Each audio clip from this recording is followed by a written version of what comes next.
Los agricultores franceses obstaculizaron hoy por segundo día consecutivo autopistas claves en torno a París y amenazan con bloquear el importante mercado mayorista de Rungis a la espera del anuncio de las nuevas medidas prometidas por el gobierno. El primer ministro debe pronunciar en la tarde su declaración de política general, durante la cual se esperan nuevos anuncios para intentar calmar la ira de los campesinos de la tercera potencia agrícola europea y sexta mundial. A bordo de tractores, los agricultores iniciaron el lunes por la tarde un cerco de la capital por una duración ilimitada al llamado de la primera central agropecuaria, la FNSA, y sus aliados de jóvenes agricultores. Esto tras 11 días de protestas. Ha sido una noche corta, vamos a tener que recuperarnos, pero estamos preparados, dice, por ejemplo, un agricultor bajo un puente en una de las autopistas que queda a unos 30 kilómetros al este de París. Los agricultores que pasaron la noche allí estaban preparados desde la mañana para esperar al centenar de sus compañeros que llegarán desde el noroeste de Francia, gracias a una carpa, a braseros también que van poniendo, y también a termos de café y grifos de cerveza, dice esta crónica de la agencia France Press. A primera hora de la mañana se registraban más de 100 kilómetros de atasco en la región de París. Desde el sur del país también avanza un convoy de 200 tractores que partió en la víspera. Bueno, las autoridades desplegaron un importante dispositivo de fuerzas de seguridad para impedir esta acción que no cuenta con la unanimidad del movimiento agrario. El sector reclama medidas para solventar la caída de los ingresos, las bajas pensiones, la complejidad administrativa, la inflación de las normas ambientales y la competencia extranjera, especialmente el acuerdo que negocia la Unión Europea y los países del Mercosur. Pero esto que está pasando allí en Francia es parte de una ola de protestas que se está dando desde el campo en distintos países europeos como Alemania, Polonia y Rumania, entre otros. ¿Qué está pasando en Francia? ¿Qué lleva a que se tome una acción de este calibre? Bueno, vamos a conversarlo con Leo Harari, que está ahora acá en nuestro país, pero ustedes saben, Leo habitualmente vive en París. Leo, además, habitual integrante, por supuesto, de la Mesa de Análisis Internacional aquí en Perspectiva, así que no precisa más presentación. Leo, ¿cómo andás? Buen día, ¿todo bien? Muy bien, buenos días. Contento de estar de vuelta por ahí. Bueno, te empiezo preguntando algo. A ver, siempre para analizar este tipo de fenómenos en Francia, hay que recordar que a los franceses les gusta la protesta, ¿no? Son como especialistas. Periódicamente o cada tanto se dan este tipo de explosiones, ¿no? Sí, como yo siempre digo que seas ateo o de cualquier confesión religiosa, los franceses son todos protestantes, espontáneamente protestantes. Pero el tema agrícola es principal dentro de un movimiento popular y dentro de la creación de Europa. Fíjate tú que la primera política agrícola común Ujú. es 1962, cuando era la Comunidad Europea, ni siquiera era todavía la Unión, pero ya estaban negociando para unificar el mercado europeo, porque si no, era el atasco de camiones de aceitunas que pasaban de España a Italia para que hagan el aceite de oliva en Italia, las uvas francesas, pero para el vino español.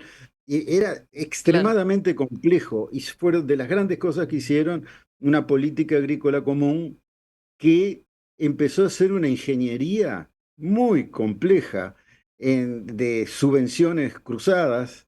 Por ejemplo, todavía, si tenés hasta 150 vacas, te dan todos los años alrededor de $160 por cabeza de vaca, en el principio de equiparar los ingresos del mundo rural con el mundo urbano Ajá. a nivel europeo.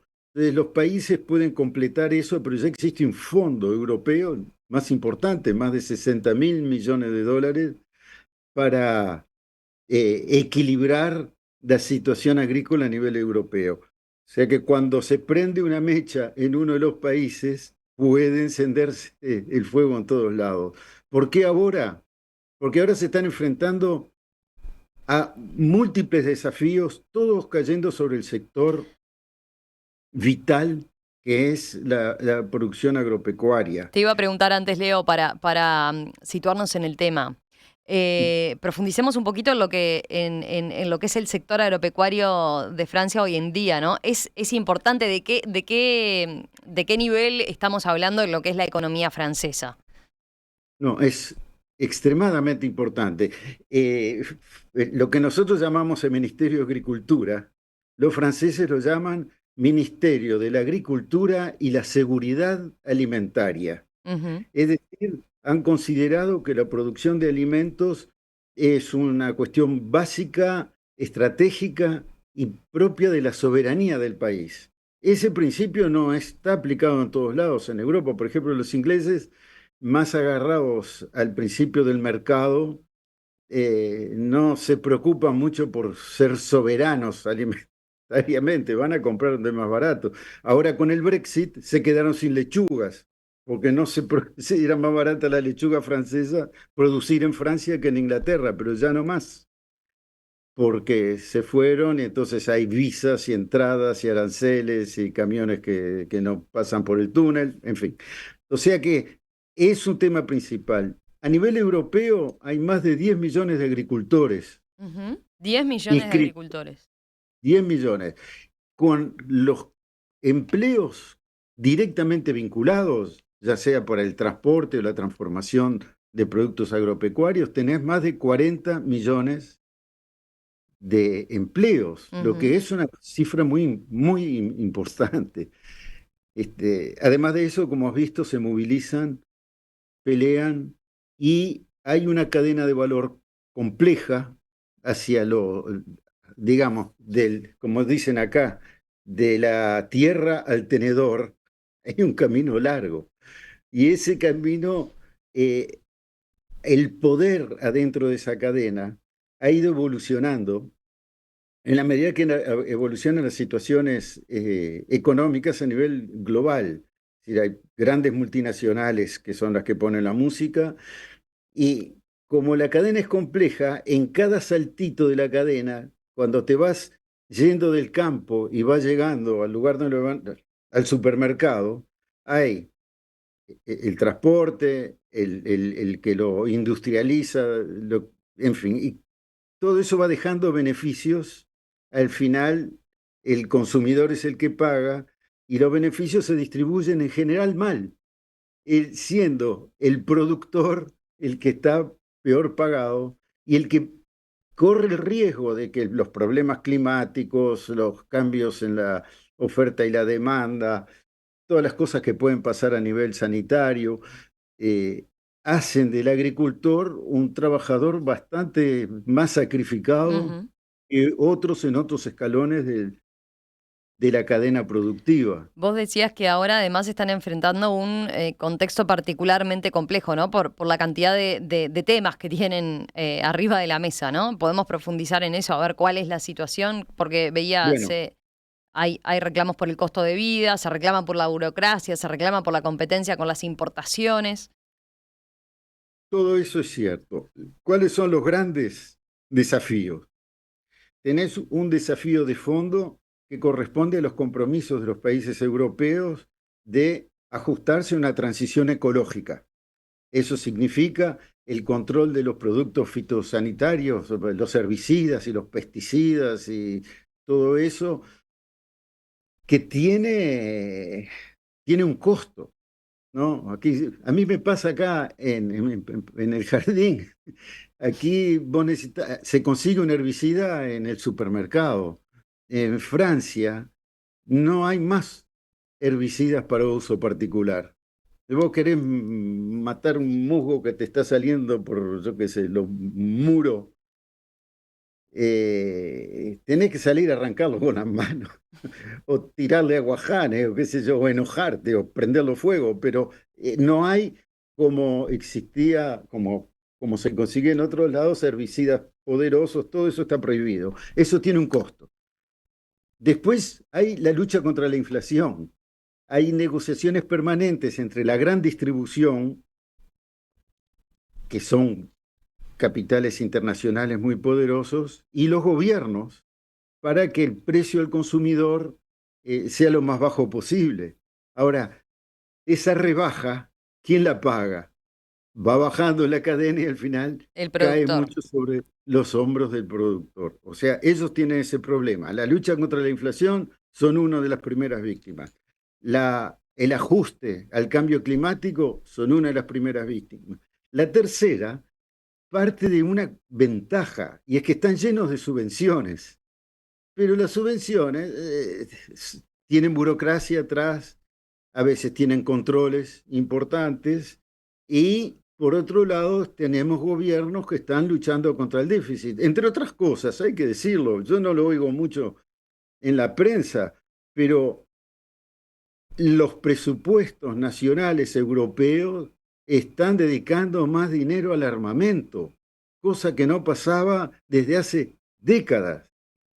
Pero desde el gobierno Trump, que empezó con esas presiones para la OTAN, la guerra en Ucrania, ha hecho de que se aumenten las contribuciones y estamos hablando de miles y miles de millones de euros. Entonces, hay que sacar la plata de un lado para llevarla a otro, porque vos no podés aumentar todo el tiempo cuando estás luchando contra la inflación, poner la maquinita de hacer plata. Entonces apretan también las subvenciones agrícolas. O sea que se encuentran con que tienen pocos márgenes para compensar el costo de vida Claro. y está muy marcado por el precio del combustible. Cuando Hubo empezás un a ver son aumento, los ¿no? En mismos. el gasoil que luego de hecho se dejó sin efecto para cuando se desataron las protestas.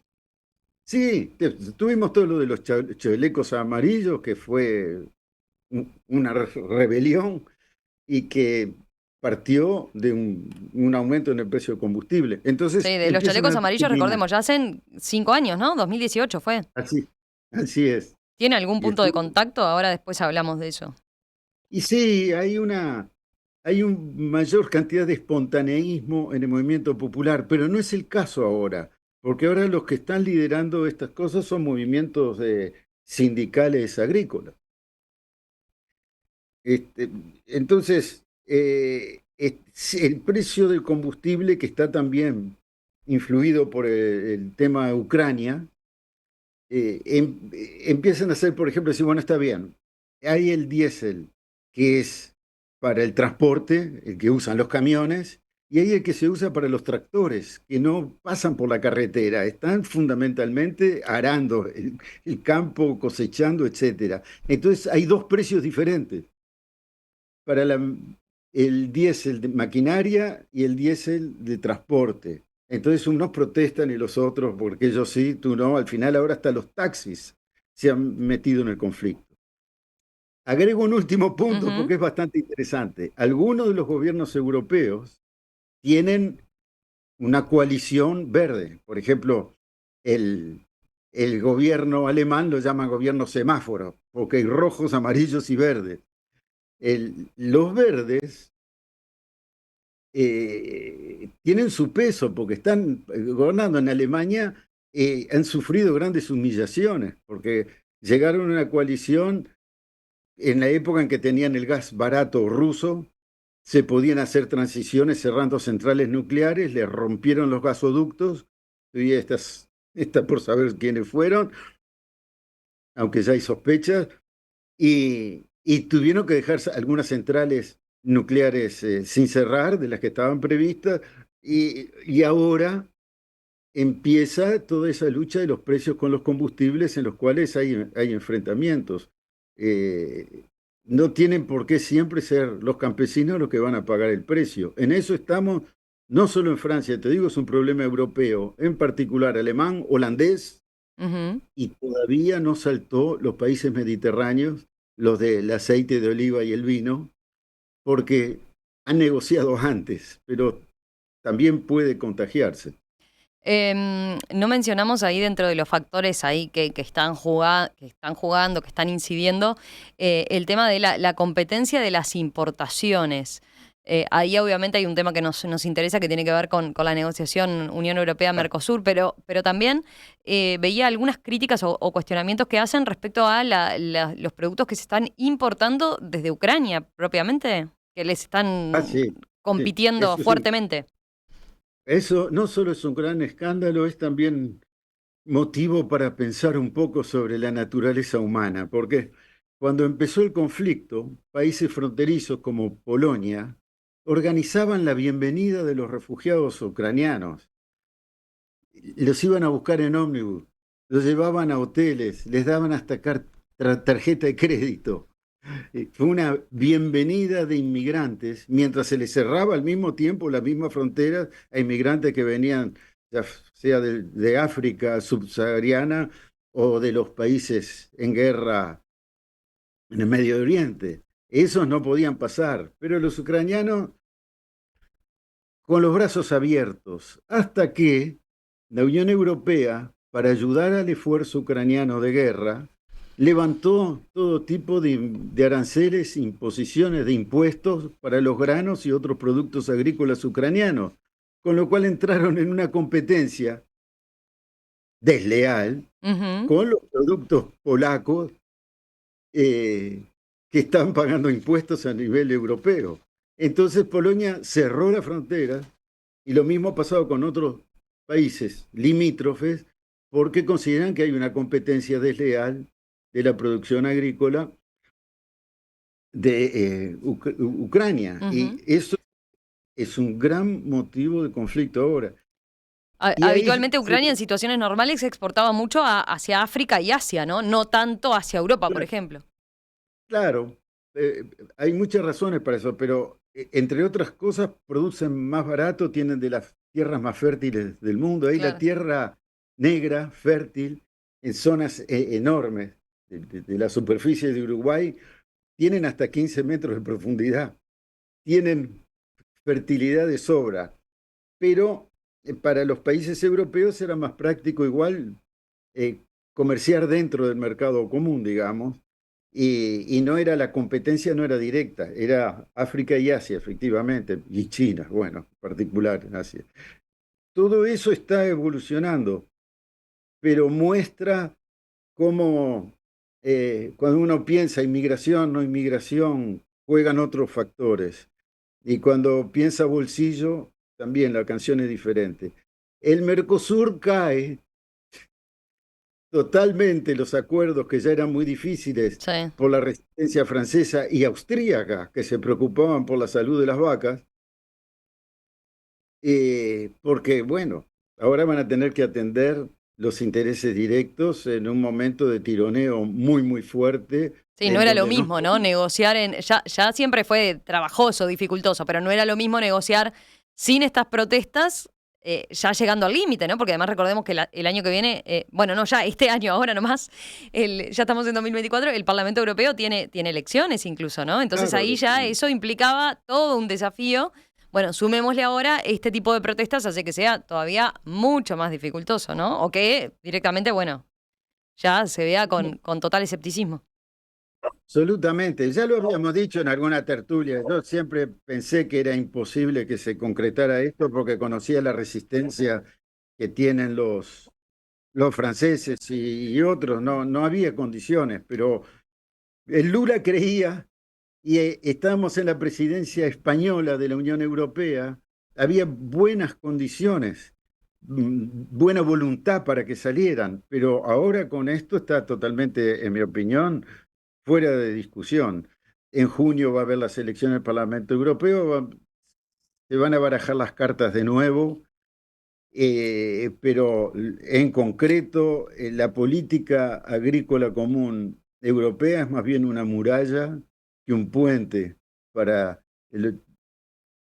Dicho esto, yo no creo que tampoco el acuerdo era tan favorable para nosotros, porque en cierto sentido nos encerraba en seguir siendo productores y iba a proteger a Europa de sus industrias y sus cuestiones con mayor valor agregado. O sea que tampoco lo ves tan grave. Una condena a largo plazo para que nosotros sigamos con las manos en el barro y ellos nos vendan alta tecnología. Vamos a hacer una pausa, Leo, y enseguida volvemos con, a ver, qué hay, ya habiendo enmarcado esto y teniendo este contexto que señalás de los distintos elementos por los que reclaman los agricultores, bueno, ver un poco más qué tiene que ver, lo que tiene que ver con el impacto social, el impacto político y entender un poco más este fenómeno que se está dando. Hoy nos estamos situando en Francia, donde ayer manifestantes a bordo de miles de tractores comenzaron un bloqueo de las carreteras de acceso a París en un cerco a la capital francesa que plantean por un tiempo indefinido. Protestan por el costo de vida, la burocracia y la competencia internacional, lo que incluye al acuerdo entre la Unión Europea y el Mercosur, que se debate desde hace tanto tiempo y se viene negociando desde hace tanto tiempo. Bueno, ¿qué hay de fondo? De eso estamos conversando con Leo Harari, integrante de nuestra mesa de análisis internacional, que ustedes saben habitualmente vive en París, está aprovechando ahora el verano uruguayo, pero por unos días, ¿no? Unos días más, sí, te quedás. Voy a quedarme lo más que pueda. Pero Sobre todo que ahora es posible encontrarse un tractor en la pista de sí, aterrizaje en el sí. aeropuerto de París. Ahora Así no que está más como vale para quedarse volar. acá. Leo, quiero volver sobre el tema, habiendo hecho este contexto de la situación que atraviesan los productores franceses en particular. Quería entender un poco más quién está atrás de los movimientos y, bueno, decíamos, ayer se tomó una medida extrema o comenzaron una medida extrema que hoy vemos reflejadas en todos los canales de televisión, en las fotos, que muestran una movilización impresionante de tractores que trancan las principales vías. Pero ¿cómo empieza esto y sobre todo quién está detrás? ¿Cómo podríamos describir quién protagoniza esta protesta? Mira, el protagonismo de esto es la historia, porque es un fenómeno de adaptación a los cambios que hay en el mundo.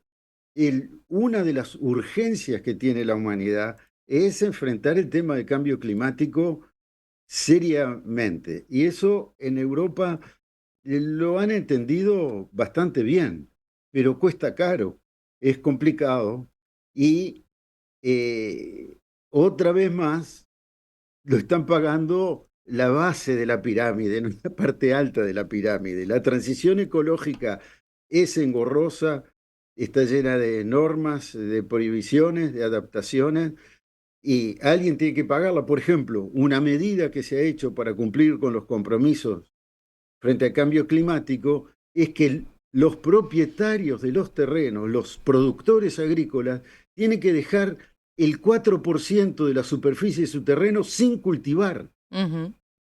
Es como decirle al que tiene un capital, podés usar, pero no todo tu capital, Claro. una parte, nada más. Otro tenés que dejarlo ahí guardadito.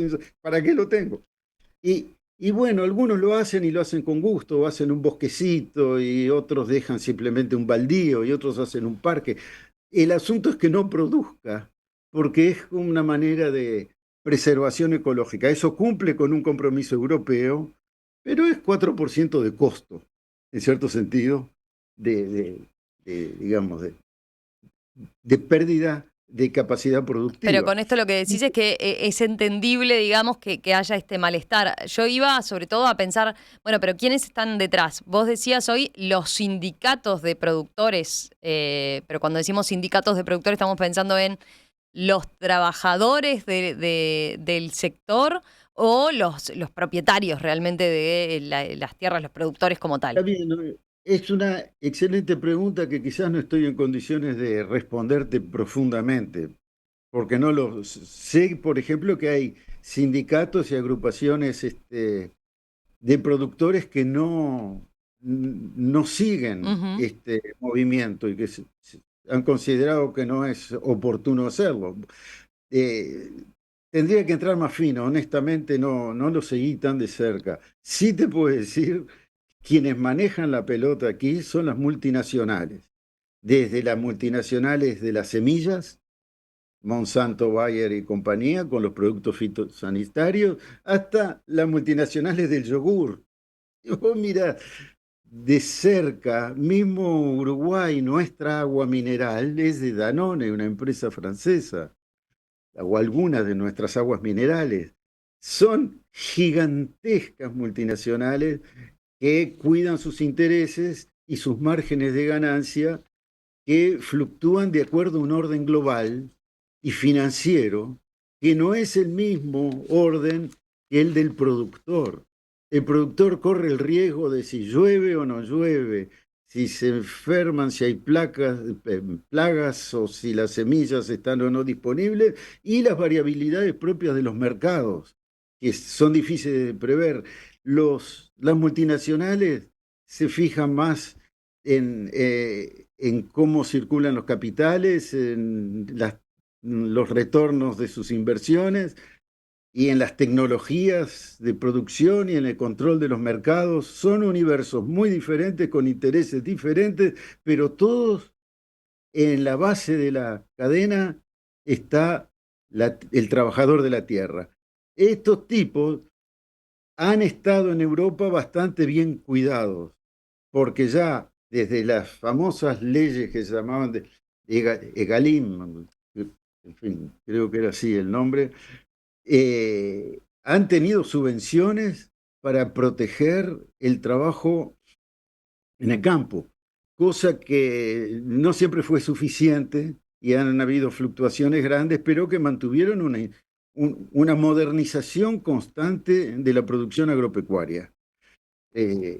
Acá tenemos, en Uruguay tenemos el mismo problema con la producción de leche. Al final, a veces el productor dice, me están pagando menos por el litro de leche de lo que me cuesta Ujú. producirlo. Entonces hay mecanismos de compensación, porque eso siempre pasa, es parte de la dinámica de la producción.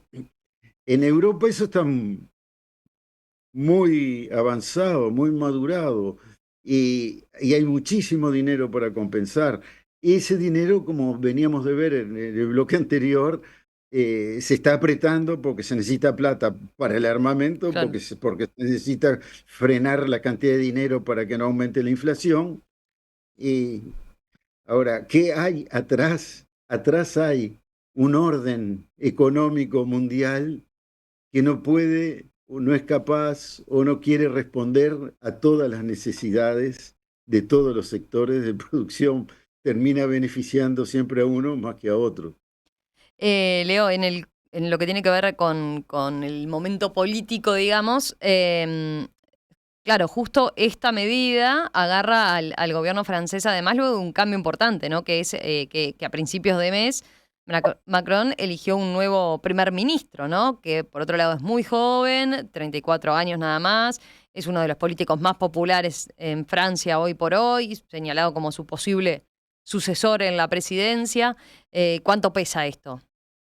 Ah, no, es importante. Volviendo a Francia, y tenemos un minuto, es un momento importante. Hace un poco más de 3 semanas renunció la primer ministro, y Macron nombra este personaje que es increíble, un muchacho de 34 años, que ya fue ministro de Educación, que ya fue portavoz de gobierno de Macron y que tiene como todo el futuro por delante. Además,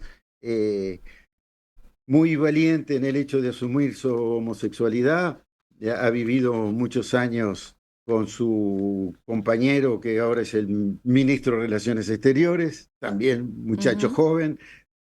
Hay algo de la macronía, digamos, que le da un toque muy francés, muy moderno, muy inclusivo.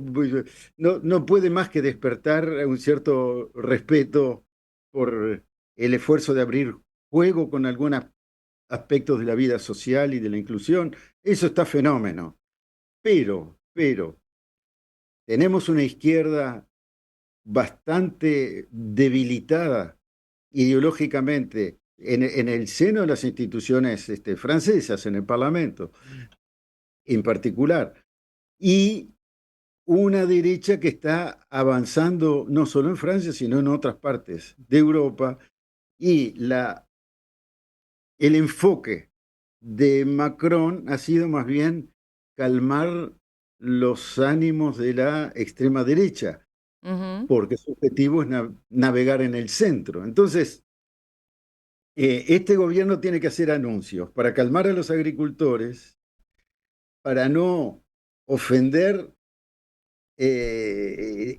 los aliados que tienen el centro, que son los republicanos, los golistas, y tirar algunas señales como de que la inmigración les preocupa y que vamos a ser más duros. Eso es fundamental porque está en el tablero, es lo que lleva a la extrema derecha.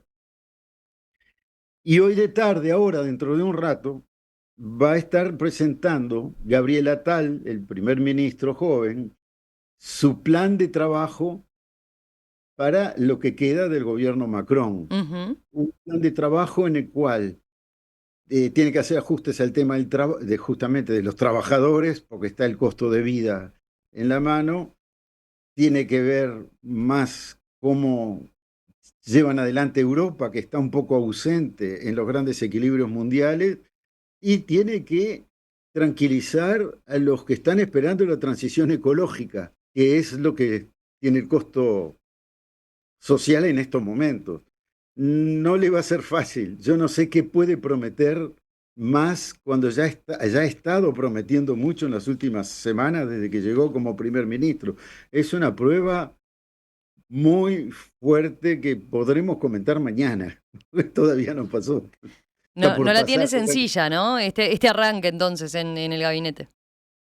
No, no, están en una muy difícil en todos lados porque la situación mundial está muy difícil, porque no se consolidan los polos de poder, porque hay conflictos terribles, porque estamos al mismo tiempo viendo algo que lo llamarás o no genocidio, pero igual de cualquier manera, con cualquier adjetivo que le des, es un desastre lo que está pasando en el Medio Oriente, y tenés Ucrania que está congelado, no solo por el frío invernal, sino por una especie de equilibrio de fuerzas en un año electoral en Estados Unidos, en donde hay que cantar las canciones de otra manera, con una derecha que se ha apropiado del tema migración y que sorprende. Es un momento muy difícil. No es que los otros sean más fáciles, pero este es muy difícil. Leo Harari, nuestro analista de la mesa internacional. Leo, gracias como siempre por estos minutos esta mañana aquí en Perspectiva. Nos reencontramos seguramente en los próximos días, ¿te parece? Con muchísimo gusto, siempre es un Seguimos placer. atentos entonces a lo que está pasando por allí. Un abrazo grande. Un abrazo.